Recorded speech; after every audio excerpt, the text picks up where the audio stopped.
Hello and welcome. Hello, hello, hello. So happy to be here, my friends. It's so awesome that we are gathering, and some of you are going to join us live this evening, and then some of you are going to join us afterwards. And I'm super excited from wherever you're joining us and whenever you're able to tune in that we are doing this together and that we are here to support each other. Yay, super exciting. And it's taken me a while to do another live stream. I was looking back and I did do live streams last May and also the May before. And I have committed myself to doing 2 live streams in this month and then 2 live streams in June as well. And this is actually from a personal experience where when Sean and I did the last boot camp in January that a lot of you joined, we took it to the next level by calling it the AIT, the Advanced Individual Training, and seeing where do I want to develop myself personally, what is my personal next level. And yes, we can support each other, and we're also definitely on very different journeys and exploring very different things. So there is a different aspect to it. It's not just the way that I do it that I can present here. I also have that first-hand experience in observing what Sean has been up to and what he's doing with the law of attraction in his health journey. So that's super, super exciting. I'm more your mental type, and therefore I like to play with the thought patterns. I'm looking at different strategies. I'm looking at different ways of engaging with the law. A lot of it is about practical application that I'm interested in. Doesn't matter how much we have in our head and how much it's head food and we entertain it and are not actually doing anything with it. And that's what my big interest is. How can we take these incredible principles and actually put them into everyday application? And that's what my practice is about. That's what my teachings are about. That's what my books are about. Ultimately, it's always about how can we bring these principles down onto here, this reality, and really having it help us in the moment, especially when it's not that easy to maintain a high vibration, right? Because that's ultimately what it's about with the law of attraction. It's about that knowingness that we are made of energy and that we are tuned in to a source, a divine wholeness that is beyond any of us could be. So something that comes together, and a lot of people call it God. A lot of people call it divinity, universe. It's the morphogenetic field, the noosphere, many, many names for this wonderful, wonderful principle that we are all one and that we are all connected. And when we know that and we can take that knowledge in that moment of having a discrepancy with another person, and understanding in that moment that deep down we are all the same and we are all connected and we're all plugged into source, and that this person's opinion is just a different expression, for example, or they have a different opinion, they have a different way of doing things. And when we come from the oneness principle, saying we are all one and this is a message from the universe for me, then that opens up doors. That opens up our perception. It gives us permission to look at it from a different point of view, from a different perspective, gather more information. Yeah, so those are some pretty interesting questions, and I love to play in those questions. That's the reality that I've created for myself, that I get to spend a lot of time with these type of questions and these type of applications. The books that come into my life, the shows on YouTube and other channels, and even on places like Netflix, and stories that I watch and that give me some new insight, some new way of doing things, some new way of thinking. Hadn't thought about it like that. For some reason, I'm thinking of the Queen's Gambit right now. What a brilliant piece of entertainment that also has so many aspects of healing and learning and ways of looking at yourself and saying, okay, how does this apply? What are the laws that help her to be so incredibly successful? What are the laws that help her to create that reality that she created for herself? And if you haven't seen it yet, then please do it because it's awesome. So there are all these stories, music, lyrics, poetry, art, any kind of art that can inspire you, where you can go, that's just a cool way of looking at reality. I wonder how that can change my interaction with reality. The next time I get into a situation where my vibration is being challenged.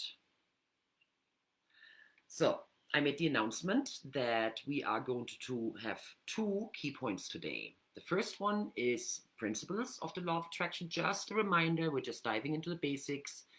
I know you all have your experience with the law of attraction. I know you all have already your own journey with it. So this is truly just a reminder, just a little bit of a see how it fits even better into your life right now. See where you can pivot a little bit, see where you can perhaps enhance it a little bit. So we're looking at the principles again, at the basic foundation of the law of attraction. And then we're also going to look at some very practical ways of integrating the law of attraction into our everyday life. That's what's important, that it truly has some kind of meaning, some kind of purpose in our everyday life, and not just something that lives in our head that we can have a discussion with someone else and otherwise we're not really practicing it. So you get my points here, my friends? All right, cool. So, first of all, I already started talking about the oneness principle. And the oneness principle shows up in all major religions, it shows up in all philosophies, it shows up across time, it shows up across cultures. It's just one of those universal principles. And I love to go back to the Hermetic times in ancient Egypt, where these laws were already being discovered and practiced. And some of you have heard the name Hermes, and he was a master, and there are many myths and stories around him, and I just love to immerse myself in that world and learn as much as I can about it. And so the same principles that those guys talked about 5,000 years ago are now the same with China. When you talk about the I Ching, when you talk about anything that has to do with Taoism, Zen, it's always about that the world starts at the one. The one separates into the two, the two separates into three, and three becomes the 10,000 things, which now is ultimately everything that we get to experience through our senses in our reality, comes from the oneness. And in that oneness, we are all connected.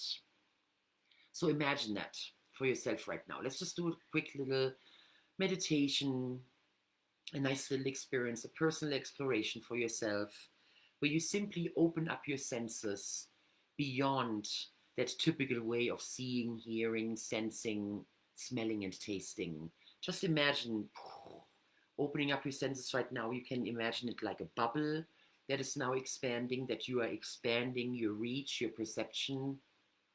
You can also do it on a macro level, where you simply imagine going up into space and looking down on Earth, and how we're just one organism. We're all multiple facets of this beautiful organism, this beautiful blue-green planet. So just imagine that. That's one way of doing it.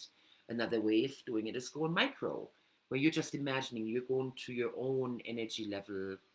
You're acknowledging yourself as a human being. You're acknowledging yourself on a cellular level. Just imagine that right now on a cellular level.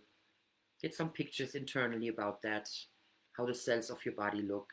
And then go down even more, like with a microscope, where you're now seeing the molecules, you're seeing the atoms, you're seeing the particles. Go down more and more and more until you're at the level of pure energy and consciousness. And as soon as I do that, I get this, I'm falling into this wonderful soft cloud of just beingness, pure beingness, when I'm at that energetic level. So however that represents itself to you, just enjoy that. So find a way that you can create that oneness experience for yourself. See, the oneness is always there. It's just us being disconnected from it that makes us not being aware of it at the moment. So give yourself that at any time that you need it, that you can step into this. I'm one with everything. And say some beautiful affirmations to yourself. I am one with everything. I am part of the ocean. Everything is connected. Everything is entangled. Beautiful. And that is our reality on some specific level. And you can choose to experience reality from that level more often, if you'd like, when you are on a beautiful walk and you want to become more present. You want to really connect with nature and not just think about your job and the to-do list and all those kind of worries that you have. You really want to give yourself, I'm giving myself this meditative walk right now, And then imagine being able to immediately apply what we just did and having that experience with the little ants that you're watching, all the plants that you're watching on the side of the road, the trees, the houses, whatever place you're in. You might be in nature, you might be in a city. Do it with people. Just imagine it with people right now. That's one of my favorite things to do. And I'm one of those people who actually is really highly introverted. And that's something I've been working on since I've discovered that many years through one of those personality profiles. And that's where NLP has helped me a lot to really create that reality for myself where it is very easy for me to engage with other people and connect and be part of and belong, while I'm also honoring that I need a lot of private time for myself. And I love to have my meditation time and my me time and the time when Christiane does her quiet work internally. And that is something that I totally deserve. So, whatever your way of doing is, give yourself credit for it, acknowledge it, claim it. Some of you guys are super extroverted and you need a lot of people around you. So imagine that. That is something that feeds you energetically. You're just basking in the energy of other people. All right? How does that feel? Let's just connect with people in the way that's appropriate for us, in the way that we can practice the law of attraction to its highest extent, where we are really sending out that clean, clear energy about our intention. One of the ways that it's very easy to practice, in my experience, is, for example, giving a compliment. And it has to be absolutely authentic. It has to be truly something I'm admiring in the other person. And then I've learned to actually say it out loud. Do not just think it in my head. Oh, look at that beautiful necklace. Or wow, her eyes are incredible. Or her eye color is amazing. Or I like her lipstick. Or I love the way that he just talked to his kid.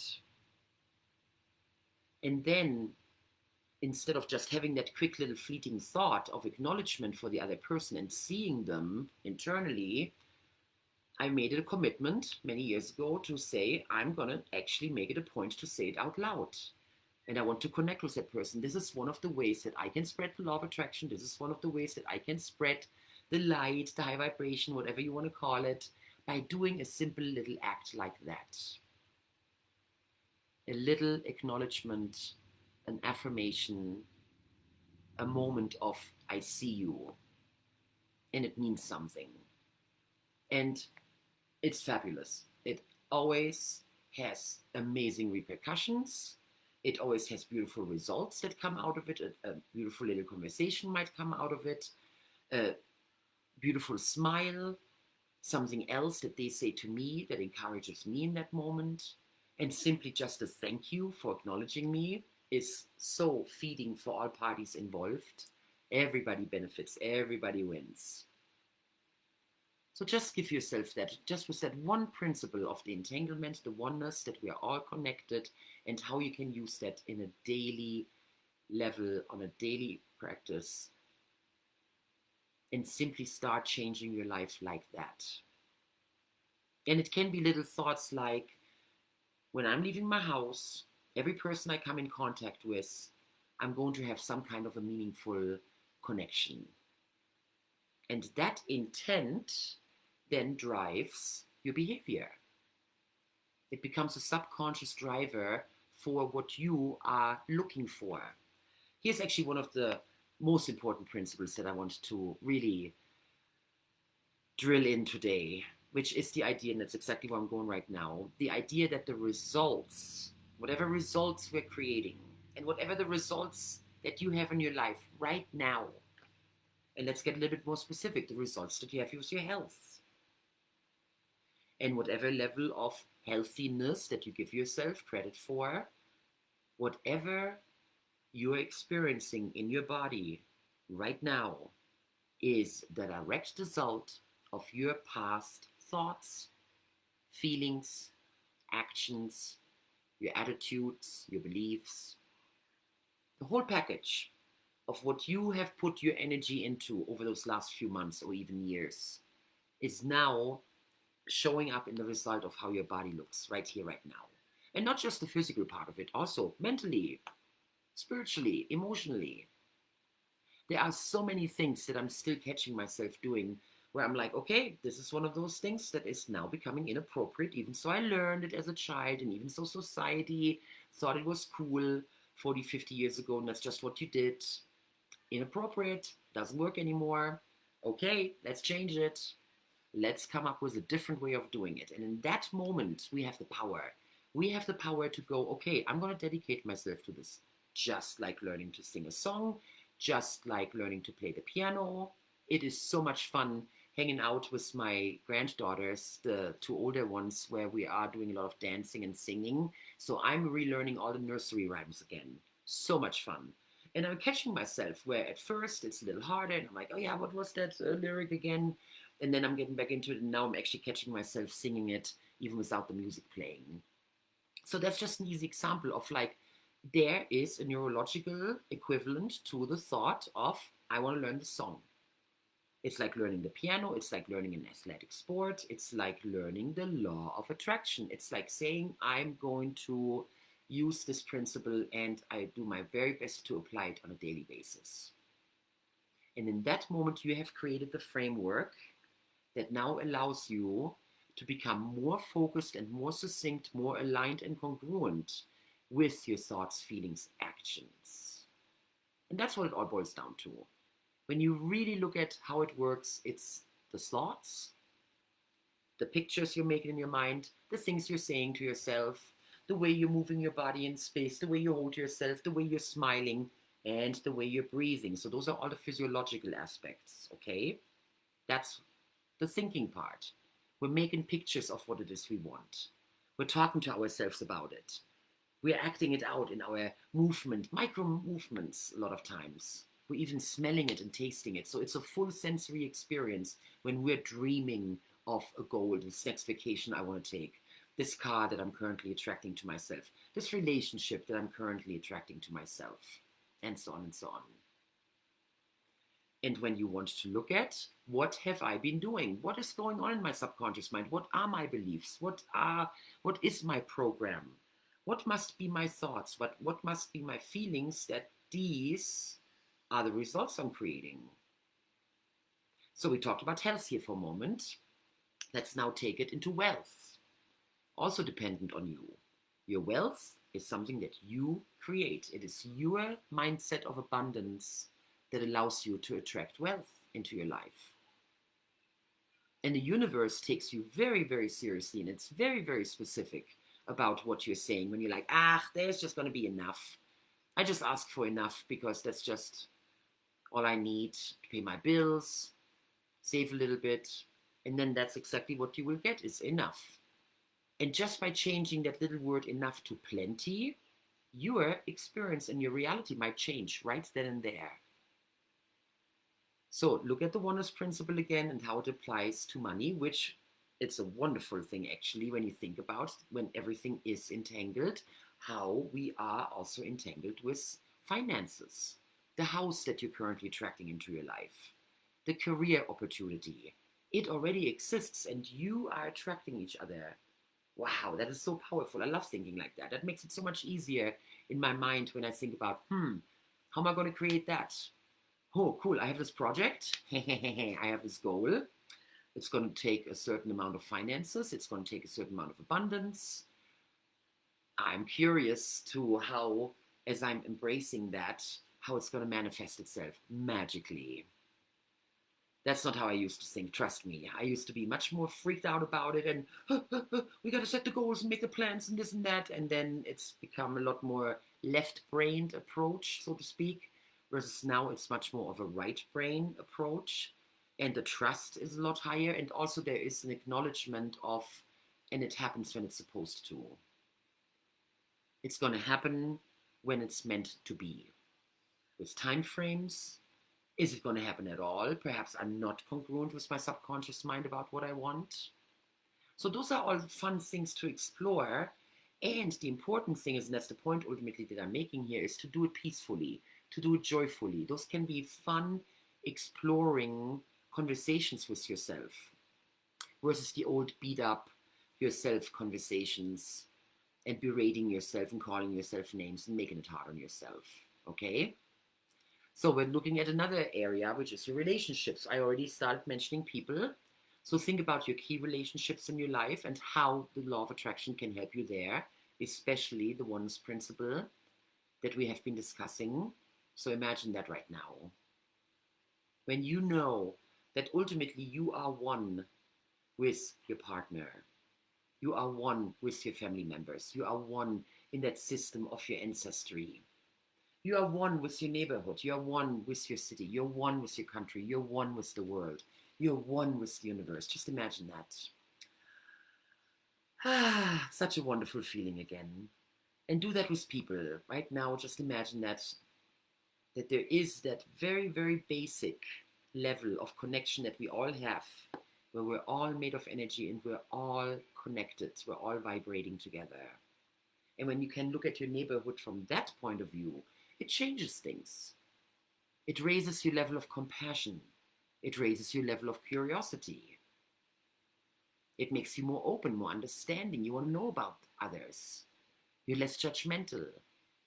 So just imagine being able to now go into tomorrow, and every person that you encounter, you can have that feeling of, I know we're all one. And no matter what your opinion right now is that you're sharing with me, that does not really jive with what I'm thinking, I can fully acknowledge that on the deepest, most basic level, we are connected. We are one. And I can acknowledge that.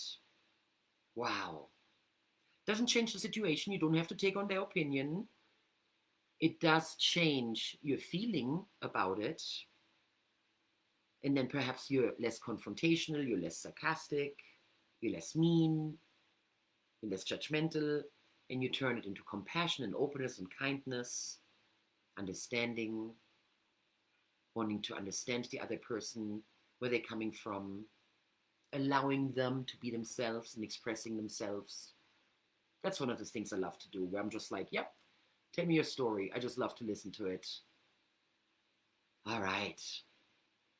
So another aspect that's very important in our lives for most of us is our career. And also for those of you who might already be retired, it can also be your retirement. It can also be your legacy that you're currently forging. It can be your charity that you're giving to the world. It's about meaning, it's about purpose, and that's for most of us what work stands for. And I actually just listened to something about the great resignation that we're currently experiencing, and it was all about work-life balance. It was about happiness at work. It was about being seen at work. It's about doing something that's fulfilling at work. So there is a wonderful wake up, you guys, when we really, really look at it, how this is actually going to turn into something very amazing over the next 5 to 10 years, I think, for a lot of people who are having the courage to jump into a new career and perhaps go back to school or learn a new vocation or signing up for registering their business, and in whatever way it comes to you guys, that you are going to truly express yourself with what you love and you're making good money with it. So that is my wish for all of us collectively, that we are growing into more and more of a society like that, where that is being simply afforded for everybody who belongs to that society, and of course for the whole world. That would be so wonderful. And always that lovely vision, that idealistic vision that we're holding, right? I know, you guys, you're wonderful, wonderful. So, career goes also with lifestyle. What are the kind of hobbies? How do you want to spend your time? What's the kind of stuff that you want to do when you have time? Do you want to travel? Do you want to hike? Do you want to make flower arrangements? Do you want to sing? Do you want to go bar hopping and have karaoke night? What is your desire? What are your things that you love doing, that you know raise your vibration, that you know make you happy sustainably long term, and then indulge in it. Do it as much as you can. I love my miniatures. I love all my art, my crafts. Again, my sweet little granddaughters. We do so much art together, so many crafts, and I'm discovering so many things. I said over the COVID experience, the glue gun has become my favorite new friend, my new tool of like amazingness. What you can all do with a glue gun and some really fun materials. So live it out, do it. If you want to sing when you go walk, sing. And then someone else might pick it up the song as you're walking by, and you're gonna wave at each other, and they're like, "I love that song," and bam, both of your days just elevated. How do you spend your time? Do you wait around? Do you just kind of, I'm just killing time till I have to go to bed? Back to the grind, back to the grind. One of my favorite stories from Max when he was a little kid, he was 8, 9 years old, when I drove him to school, and he says, "Mom, why do people talk about Monday so negatively, that they hate Monday and they don't want to go back to work and all? Didn't they just have a nice weekend and are relaxed and they had time?" And I'm like, "Max, this is amazing. I have to remember this. This is just one of those things, right? Why do we have this attitude? Why do we culturally have that saying? Or thank God it's Friday." Those are weird sayings. And I didn't grow up with it. And that's why it's always very easy to see. Just like when you go to a different culture and they have a specific saying that you're not aware of, you're like, wow, this is really something that is part of your mythology. Gedankengut is what we call that in German. It's part of your thought patterns collectively, that you have that belief that Monday sucks. Isn't that interesting? So catch yourself when you're doing it, when you are going into this, there's just no time for the things I love. Okay, what does that do for you? What part of you is getting satisfaction that you don't have time to do what you want? There has to be a positive intent. There has to be a deeper meaning for having that kind of belief. So I would like to challenge you on that and really dive deep into giving yourself the opportunity to say, I have time for the things that matter to me. I have time for the things that I love, for the people and the activities that I love. Too often do I hear the because I can't go on this trip, I can't study this language, I can't do XYZ. And the because is always some kind of limitation that is self-imposed about age, about abilities, about finances, resources, accessibility, and so on and so on. And that's the kind of stuff I love to challenge. Again, what are the results? Have you been putting off that vacation for a long time, for the last 10 years, because you still have that same old thing running around your head that you just can't save the money for it? Is there still that yoga or martial arts or playing soccer or lacrosse or whatever it is that you want to do and you're still not doing it? The eating patterns that you have known for the last 20 years, that you shouldn't be doing it, that's not good for you, and you're still doing it. I love it. One of the things my dad's like, "Oh, we're having pizza, I better take some Tums." You know, it's like, wow, you know it's going to happen. That's incredible. You're still doing it. Okay. So those are the kind of things I think we're going to become a little bit more sensitive to. That's what COVID has done for us. That's what everything that we have experienced over the last 3, 4 years is doing for us. That's what the Ukrainian war is doing for us. We are really stepping back, reevaluating, looking at what are the values, what are truly the principles and how do they rule, what are the different levels of principles, because that is one of the first things that I learned in Hermetics, is that there are the human-made laws and then there are universal laws. And when the universal laws coincide with the human laws, then everything is cool. So for example, there is a cause and effect. So the cause are the thoughts, the feelings, the actions that then create the effect. And I love to keep bringing it back to the results. Everything that you have in your life right now, and especially in those areas that I just touched on, everything that you have, including everything that you're grateful for and everything that you're complaining about, is the direct result of your thoughts, feelings, and actions. Ka-ching! That's it. So if you want something to change, let's say there is a health aspect that you would like to change, what do I need to change in my thoughts, feelings, and actions to get a different result? And then give yourself the chance to do it for 30 days or even 60 or 90 days. Sean started on the 18th of December. So that's almost like half a year now.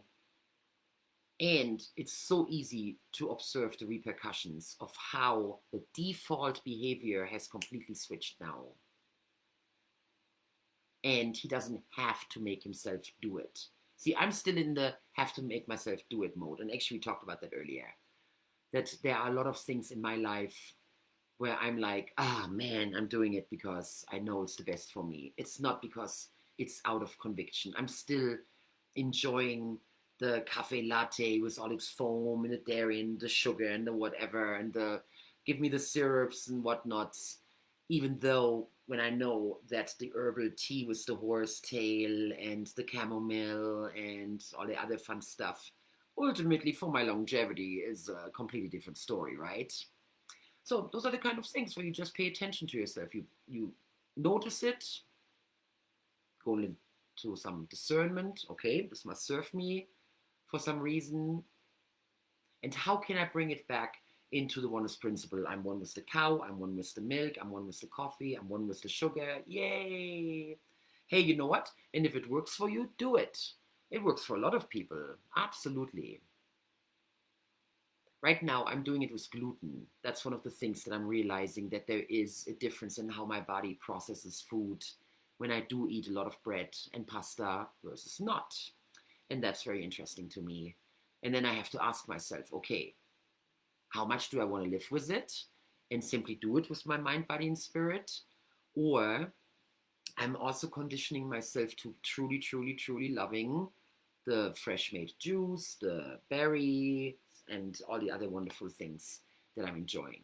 And I love them as much authentically as I love the sugar and the caramel and all the other fun stuff. Right? Come on, I'm not just talking to myself here, right? I know we have all levels of how we are engaging with those fun substances that are tempting us all day long. Isn't that life? It's precious. So you guys, we still have some time, so this is very exciting. There are some other principles. So the ones with the result is super duper important. That gives you a lot of power. It gives you a lot of detective, what do you say that? It's called the indicium, the proofs. It gives you a lot of pieces that you can put together. It gives you the puzzle pieces that you can put together and then put your reality together and say, and that's why I have currently what I have in my life, okay? And there is no judgment. There is no judgment. There are some things that you're really, really good at creating what you really want and things that you're pleased with. And then there are some things that you're still working on. That's all it is, okay? So give yourself some slack as well on that level. All right. So another principle that I love very much is that we're constantly projecting energy, which of course goes hand in hand with the other principle about the results that you create are the mixture of what you think, what you feel, and how you act. And when you now put that together with you are a transmitter, we are all transmitters of energy, and we're constantly sending out messages, constantly.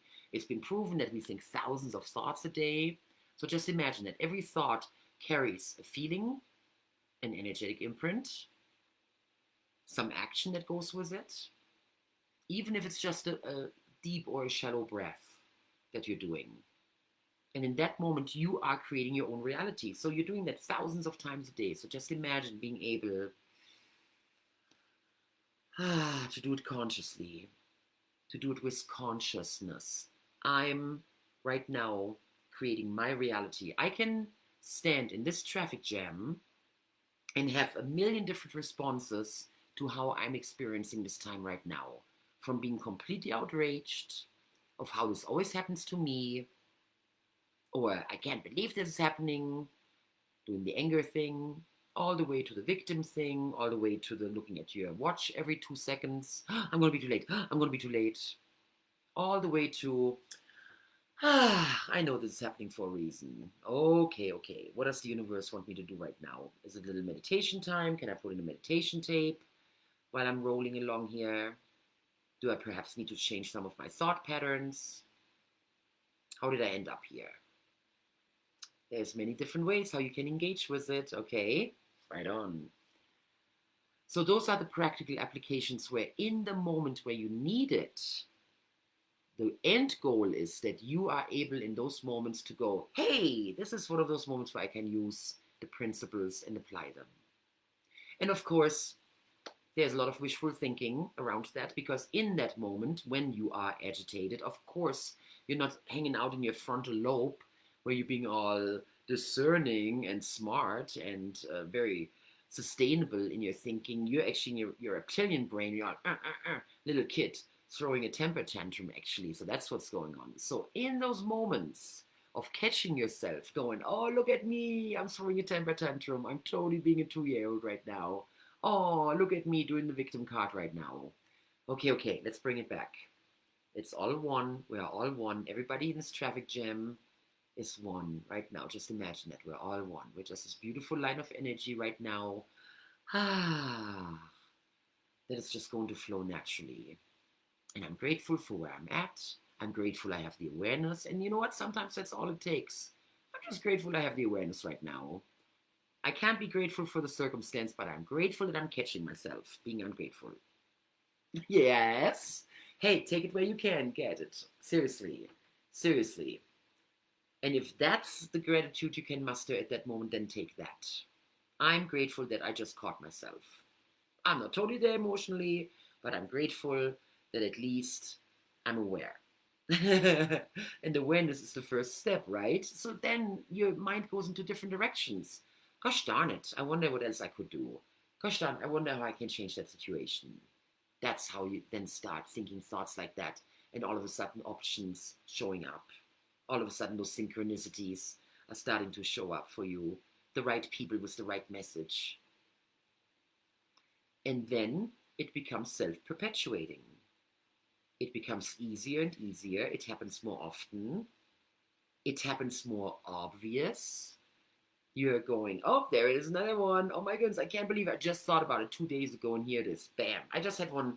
I have one the other all the time, actually. And it was, again, one of those super mega big ones where I'm like, this was my test.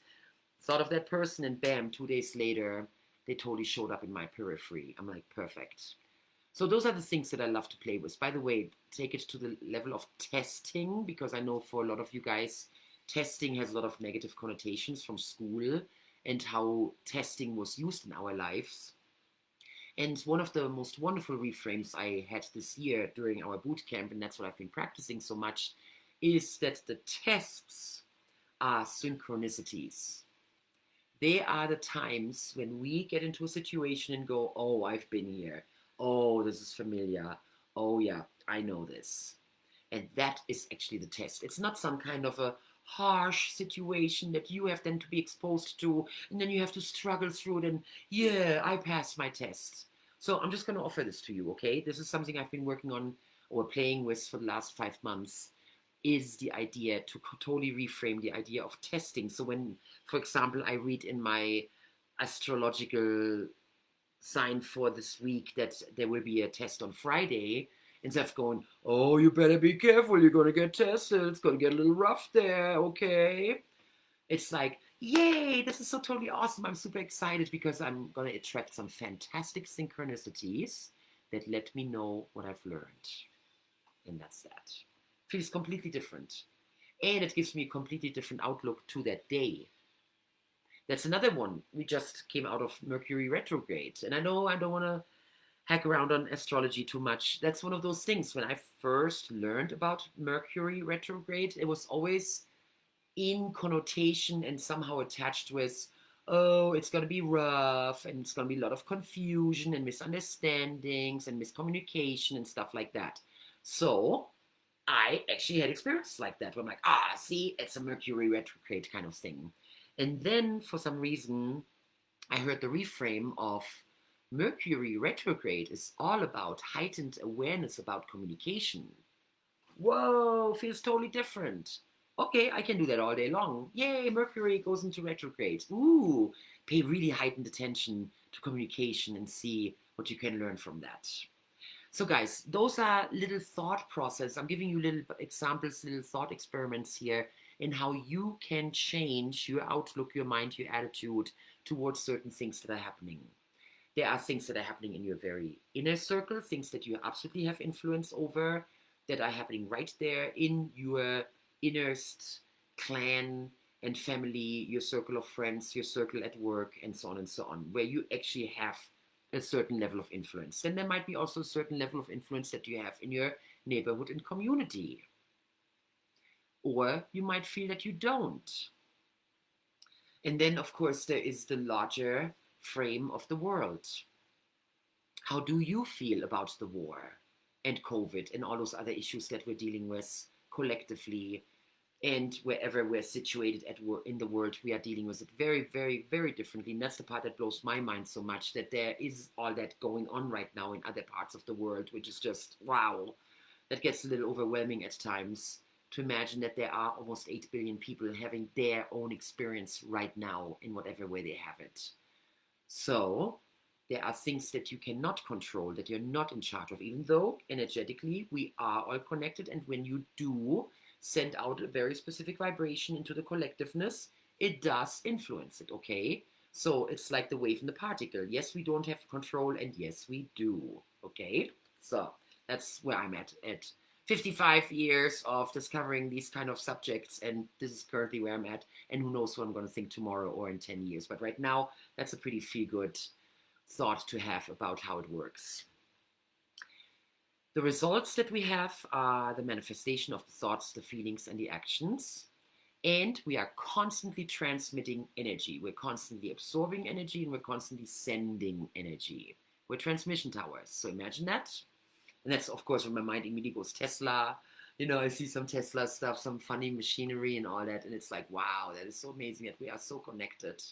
We're all one. We're all part of that energy field. And we have so much energy. We have so incredibly much energy that we can share with others. So just imagine, what are you consistently putting out? What is the gist of your output? Again, look at your results. If you're the person who runs around saying, I just don't have any good relationships, I'm alone, and people are mean, people betray you, I've tried it a million times, I'm done. I just don't do people anymore. I'm done with people.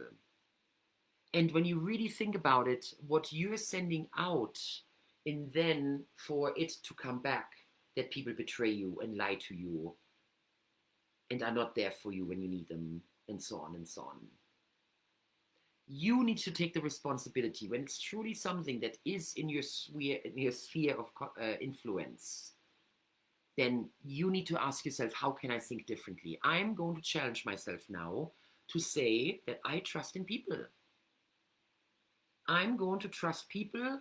I'm going to trust the universe. I'm going to trust the world. And I'm going to make this my experiment for the next 30 days to really take on that framework of trust. And I want to see what happens. If people are going to be nicer in traffic, if people are going to be nicer in the grocery aisle, am I going to have less run-ins? Am I going to have more meaningful interactions? Make it an experiment. I love that language. I use that language a lot. I'm like, ooh, I got another experiment. Let's see what that does. And I have so many experiments. And by the way, I do take notes. Here's my current journal that I'm almost done. Almost done. Just a few more pages left, and I'm sure I'm going to fill those up here over this next few days with especially what we just did.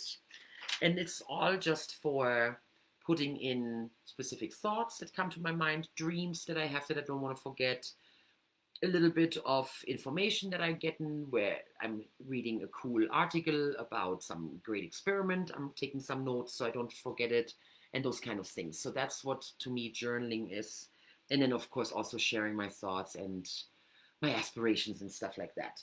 So that leads into the very practical application of what we're talking about here this evening, you guys. And it is ultimately, I'm going to offer to you, and I would like to challenge you to create the kind of environment that is going to help you to stay highly accountable. And I think for some reason it takes me back to Malcolm Gladwell, where he says in one of his books, might be The Tipping Point, might be Blink, that a lot of times the issues that we're dealing with are not necessarily changed because we have to have this big belief change. We have to create these big strategies in our behaviors and skill level. Simply by shifting the environment a little bit, it's going to take care of it. First example that comes to my mind, if I am in the place that I want to really watch my gluten intake, and I buy a lot of cookies and pasta and all that kind of stuff that has a lot of gluten in it, I'm literally sabotaging myself with putting things in my environment that make it very hard for me to say no, no, no the whole time. I'm creating a scenario where I have to constantly use my willpower to say no. And that's not conducive when we want to institute certain behaviors. If I want to drink less pop or alcohol, buy less pop and less alcohol. Don't keep it at home.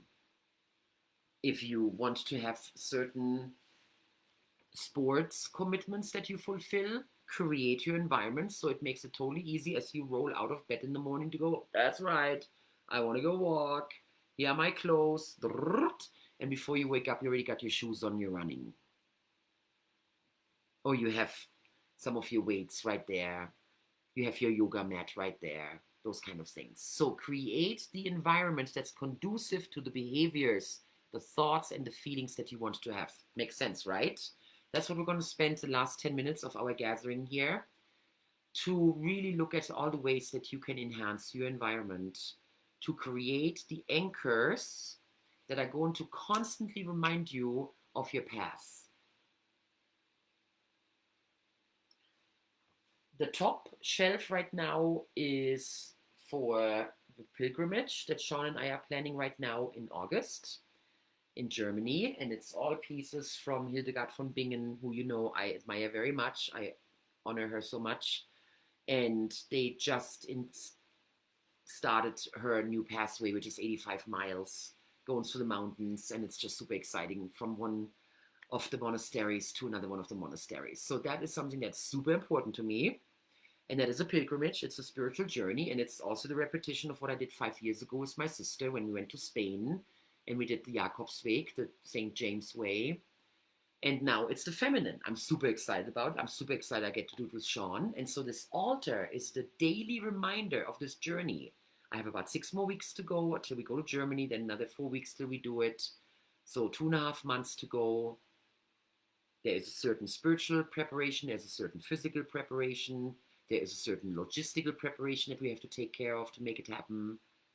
And that's what this little altar stands for. And I do walk by it 100 times a day. I look at it 100 times a day and I go, ah. And that's what you want. You want some kind of a happy feeling, compelling, excited, curious, passionate, something that draws you in. Ah, this is so exciting. The bottom one is currently very Asian. I did put out a lot of the items that I have collected and have been gifted over time from the Himalayas. So there is a lot of energy from the Himalayas right here, right now. And I honestly don't understand consciously what it's all about. I just felt compelled to do it. And therefore, that's what I did. And again, I look at it every day. I look at the one stone that a friend brought me from one of the places, and I feel it in my hands. Those kind of things that immediately takes me to that space. I can talk to the spirit guides of that space. I talk to the nature guides of that space, the mountain, the rocks, the water. Because those are things that I love to do. For you, it might be prayer. For you, it might be intention setting. For you, it might be building rock altars. And for some of you, it's fairy gardens. And for some of you, it's something completely different. A lot of you do art and crafts that also exhibit, again, that passion, that vision that you have. So create your environment in a way that it's conducive to help you remember the path that you're on. You can do that visually by putting certain things in your environment that remind you of it. Those are visual anchors. Then you can do it auditorily. So even here, look, this is another visual anchor. This is my Egyptian guys. As you can tell, I have a lot of connections with Egypt. So yeah, I have a lot of Egypt around me. And that is my space. This is my goddess space. This is my divine space. This is my altar. This is my temple. This is where I do my sacred work. So I arranged it in a way that it's completely conducive to me to be in this vibration. And so even when I just touch my phone or I look at it, because I always have it face down, I always look at it and I'm like, oh, they're my guys, my protectors.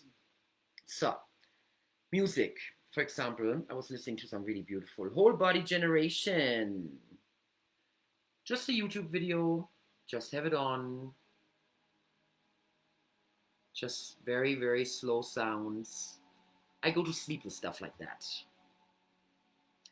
So surround yourself with the auditory pieces, surround yourself with the sounds, the stories, the movies. Some of you might fall asleep with some meditation words. Some of you might fall asleep by simply listening to a beautiful movie that is very happy and that you let go very, very quietly, and you just drift off to sleep and then it turns off. It might be music like that. It might be the music that you listen to in your car. I love when we have XM radio and I get to listen to my techno, and it's always a different drive when I listen to techno versus 80s music or show tunes or anything else. There is something, the wind is in my hair and I feel free, and especially if it's a great beat, there is something so magical about a good techno song, nice chill out music that gets me when I'm driving. So surround yourself with the auditory pieces that are conducive to you staying on your path. And that also leads to the kind of people that you surround yourself with, the kind of opinions that you allow to be shared with you.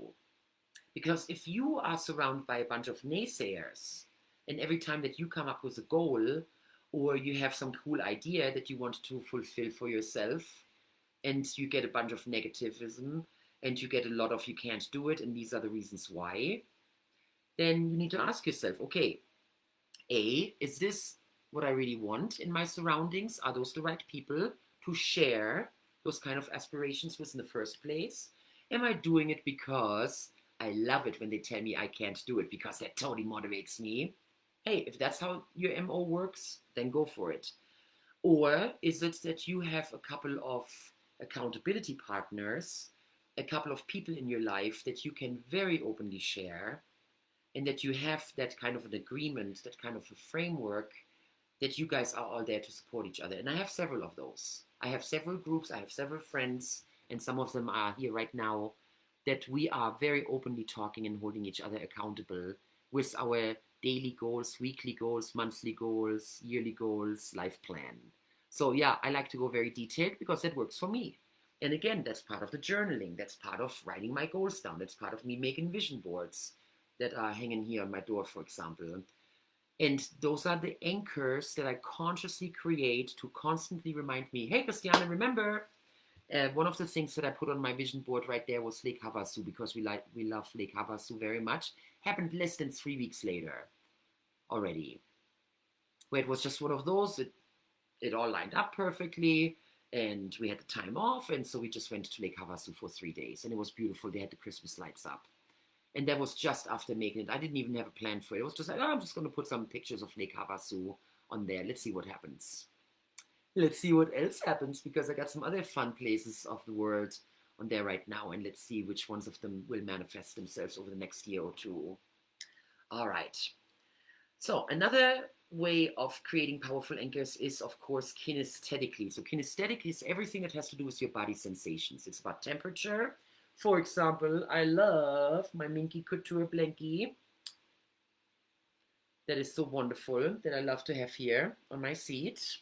And it's that fuzziness. So if you look in my closet, there's a lot of fuzzy stuff that I wear when I'm home. Fuzzy socks, fuzzy robes, fuzzy pajamas and kind of stuff, because there is something so powerfully beautiful about feeling that kind of softness on my skin that makes me extremely happy. So that's a kinesthetic anchor that I realized, hey, I love these kind of fabrics. I'm not your linen, scratchy kind of jute, there's some stuff like that that's like much more scratchy than having, for example, a Minky Couture blankie. And that's where I'm very honest to myself, saying, I love those fuzzy, fuzzy, fuzzy blankies and all that stuff, and that's what I want to give myself. And my family knows it, and they are showering me with beautiful gifts on Christmas and birthdays with those kind of things, because they know it means a lot to me. So that's one of the ways. Another thing is temperature. Very important to me. I'm one of the people who sweats very easily. I have a very high body temperature naturally. So anything that I can do with clothes, with the way I arrange myself, that I'm just nice and cool and fresh. That's very important to me. And so even just a nice quick 1 minute afternoon rinse off, lukewarm on a hot summer day is like that. It's a kinesthetic anchor again of happiness, of well-being. I love where I'm at. I love my circumstances and everything. So those are some kinesthetic items. And then, of course, olfactory and gustatory are super important. And I like to usually lump them under kinesthetic because it's kind of all the same where it comes to body sensations. So the things that you're smelling and the things that you're tasting. For example, I love anything that has to do with ginger. Sean made a beautiful ginger tea this morning, and we always put ginger in our fresh squeezed juices. And that's a major anchor of health and vibrancy. And oh, yeah, I'm feeling powerful and strong. I'm giving my body amazing nutrition. So, just that little taste of ginger. And talking about ginger, I'm also a huge fan of Thai cuisine.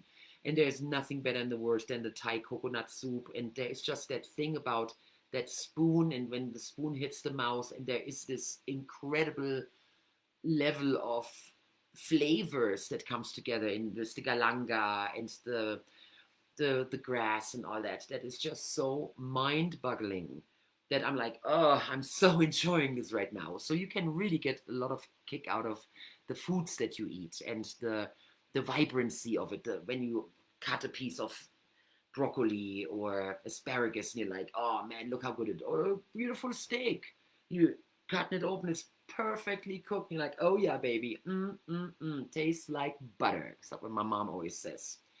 So you want to really pay attention to all those things that you can do in your everyday life that are conducive to creating the environment that you want to keep you in the vibration that you want. That was a mouthful. Create the environment that helps you to be in the vibration you want to be at. Okay? I didn't talk much about olfactory. Of course, we're talking about essential oils, we're talking about incense, we're talking about any kind of smells and aromas that you can use, including food. There is something so special to walk into a house and it's like either it's a barbecue or they're cooking a specific vegetable and you're like, oh yeah, I can smell it, or the garlic is roasting, or the onions are roasting, whatever it is, or the cake is going, the cookies, especially on Christmas cookies is this, it's just a soft, warm blankie wrapped around myself when I smell that. So become very, very aware of your senses and use them, okay? So that's my big invitation and challenge to you. The assignment for these next 2 weeks is to really pay attention to your 5 senses and use them. Really use them. What can I do visually to get myself into a high vibration? What can I do auditorily? What can I do in my soundscape, especially if I live with a lot of traffic noise or I have a lot of people in my environment or I'm in a lot of loud places or people talk all the time. Hey, there are times when I put on my Bose noise cancelling headphones because then everybody knows that I'm not to be talked with. I'm in my head. I'm figuring things out, or I'm listening to music, I'm listening to a story, whatever it is. It's a clear sign that I'm sending to the rest of the world, hey, I'm in my own little world. And it's also me creating the circumstances that make it so I can think. And I'm not paying attention to all the other conversations going on. So pay attention to those kind of things. What are your anchors that nag you a little bit? What are the places where the traps, where you easily fall into a bad state? Those are the places I would start at. What are the visual anchors you can create? What are the auditory anchors you can create? What can you do with your body? What can you do with olfactory? What kind of smells can you give yourself? And then what can you do for your mouth? What kind of tastes can you give yourself that are going to make it where you can have a different experience? So guys, that's a lot of stuff to think about. And that's why we have 2 weeks until we meet again. And that's when we go deeper and we talk about the belief systems. I do want to make the announcement that I am going to choose a winner, someone who's going to win a coaching session with me over the phone, over FaceTime or Skype, whatever works best for you. And we have the whole week until next Tuesday to submit your likes, your comments. So as soon as I see your likes, as soon as I see your comments, you have officially entered into our drawing for a free session. And then we're going to see each other again on the 31st of May. Super exciting. And remember, bootcamp is coming up again in July for those of you who would like to find out more about that. Yes, definitely happening again. I'm super excited and we are definitely going to take it to the next level with everything that we have been doing since the last one. So anybody who really wants to take it up a notch, who wants to step into more mastery, you are so welcome to join us on this journey and us supporting each other. Make sure you enter the drawing. Everybody, I look so much forward to seeing your names. I wasn't able to see actually where the comments are, and I'm gonna check them out later and will definitely respond to you guys and send you lots and lots of love right now. Thank you so much for being here with me, for doing this together, and that we get to enjoy each other's company, even from afar, right? So let's all support each other as we keep going on this journey, and I see you personally again in 2 weeks. Till then, bye, my friends.